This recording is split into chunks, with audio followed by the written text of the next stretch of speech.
So we had to wait 2 weeks for this fight, but we finally got it. Sanji versus Doflamingo. And this episode opened up quite a couple different questions and a couple different things to talk about and discuss amongst fans of the One Piece anime. For starters, pretty much in the fight, Sanji versus Doflamingo, Sanji, he was trying to put in work, and you could totally see he was going in. He was like, you ain't fucking with my peoples. Now, from what we've gathered thus far, from what we've seen with Doflamingo, he seemingly whipped the fuck out of Smoker, but he kind of was a little weary about going up against Aokiji, former admiral, and he's also pretty much at the beck and call of Kaido, one of the emperors. So that makes you question, where exactly is Doflamingo?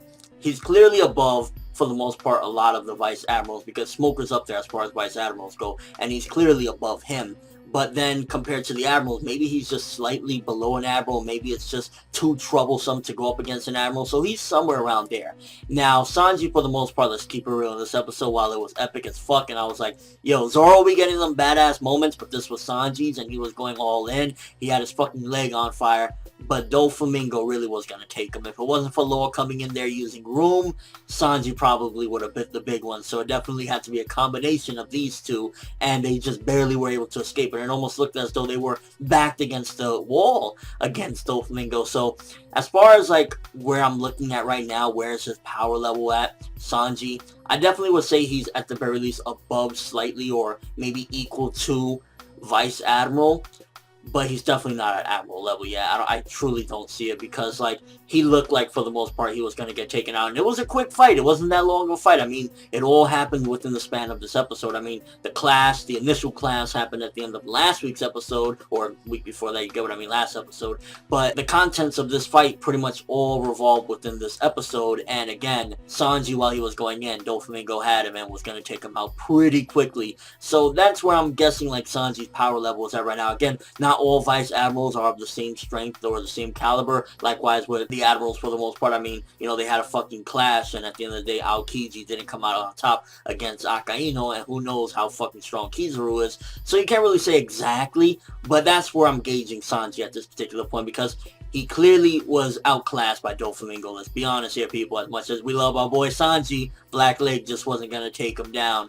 But overall, it was still awesome to see him try to go up against him, and it was just a nice little clash. Art looked absolutely gorgeous in a lot of scenes. Animation, though, you got to separate the two. In certain spots, just really wasn't looking up to par. Like when Doflamingo was in air, he kind of like spinned his head around a little bit, and it looked like Flash animation, no joke. So the art looked really good. It, like, you know, they made it look really pretty, but the animation, the movement, and everything was just subpar at best at certain spots, and just kind of looked bad in certain spots as well. And it really makes you wonder just how strong is Admiral Fujitora, if he can fucking be sitting there sipping on noodles and shit with his ship in the air and just like not giving a fuck while he's like shooting cannons at these people. It's like, how fucking strong is this guy if he's just chilling there, and at the same time his intuition is really fucking strong? If he's there like in the middle of a battle right then, he's like, no, we gotta go back to Dressrosa. So definitely makes you question Fujitora as well. Again, this episode arose a lot of different questions as far as strength goes, and just things all around the board. And another thing that this episode brought forth is seemingly Law's kind of allegiance with the Straw Hats and whatnot. He kind of throws it down that in this week's episode. He was like, I mainly teamed up with them to take your ass down. I wanted to fucking see you squeal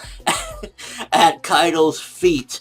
And that definitely makes you back to question, okay, what's going on? He clearly, at the end of this episode, drops a bombshell that Doflamingo did something 13 years ago to piss him this much off, that he lied about everything, and this was all really him trying to take revenge against Doflamingo. So what the fuck happened 13 years ago is a huge question that this episode brought forth. And I felt like a lot of interesting exposition within this episode. Questions arose, a couple different things that was brought forth. We got some progression, the fight went through, and it was just really doing some epic shit in the beginning of this episode. Middle of the episode, in certain parts, it was just kind of like it went to a comedic aspect, which I did have a laugh. I ain't gonna lie about that with the Bartholomew stuff. We just did, oh, Zoro. I think they dragged it out a little bit too much, but I always find that funny, because again, it's just a reflection of hardcore One Piece fans and how we always fucking act with these characters. The Rebecca bit I honestly didn't care for, and it just felt like, ooh, yay, Rebecca, she could take out Fodder. Seriously. But as a whole, for a One Piece episode, I gotta say this was pretty damn good, and way better than some of the episodes we've been getting recently with One Piece, so I'm glad bad about that. First half of this episode was kicking fucking ass. Second part, it was comedic, and then it was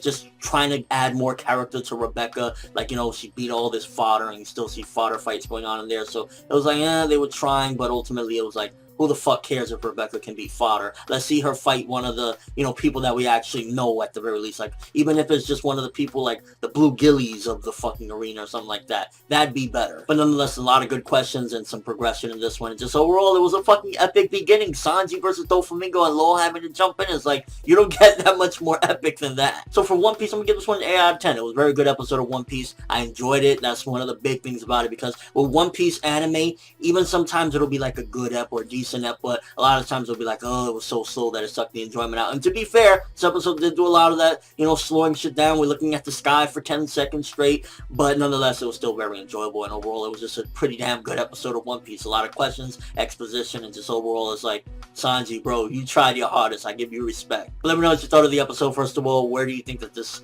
kind of tells where Sanji's power is at? Is he like in between Admiral and Vice Admiral? I feel like the Straw Hats, for the most part, are all around there in that fucking gray area, whereas like they're slightly stronger than the Vice Admirals, but they're not quite Admiral level, and Doflamingo seems to be real close to Admiral level. Also, any theories on what happened 13 years ago to make Law this fucking angry and want to fucking destroy Doflamingo's life? And your overall thoughts of the episode. I'm really glad to say that this episode was leaps and bounds above some of the previous episodes. But that's all I have for this review. Thanks for watching. Hope you enjoyed it. If you liked anything I had to say or enjoyed the video, drop me a like. I'd greatly appreciate it. And if you haven't subscribed, you can do so as well. That'd be awesome. I'm ForneverWorld, and as always, people, have an awesome day.